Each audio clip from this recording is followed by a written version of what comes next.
Hello. हाँ बोलिए। ASP महोदय साहब से बात हो रही है रक्सौल से।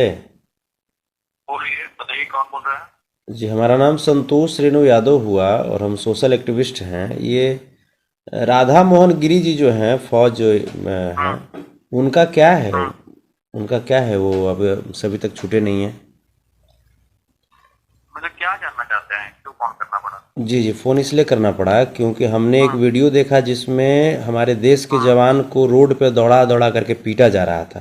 जी जी। हम्म। तो क्या ये उचित है?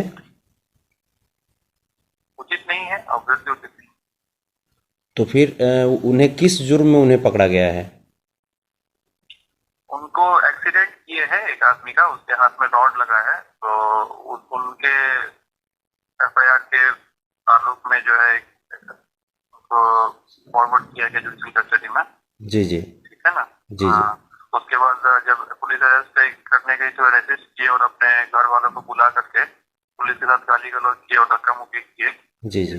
ये दूसरा एफआईआर हुआ है, इन दोनों एफआईआर में भेजा गया है। श्रीमान, आप लोग पे हम लोगों को बहुत भरोसा रहता है। आप लोग हम ठीक है। लोग ठीक है, बता दिए आपको फैक्ट, और कोई बात है बताइए। नहीं नहीं, जैसे जैसे वो कब तक मैंने छूटने का कोई उसके आसार? बाद इन्होंने पुलिस ने जो चूक की है उसके लिए पुलिस के उस ऑफिसर पे कार्रवाई की गई है। ठीक है अच्छा ना। अच्छा अच्छा। देखिए, ये रक्सौल के एएसपी महोदय थे, चंद्र प्रकाश जी थे। हमने पूछा उनसे कि आखिर किस जुर्म में उन्हें, जो हमारे देश के जवान हैं, उनको ये किया गया है।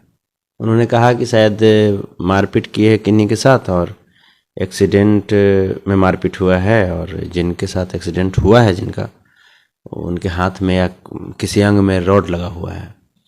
और उसके बाद वो पुलिस के जवान के साथ भी बदतमीजी की, ऐसा एएसपी महोदय का कहना है। फिर मैंने पूछा कि उन्हें कब तक छोड़ा जाएगा। बोले कि ये सब कार्रवाई चल रही है उनके भी ऑफिसर से,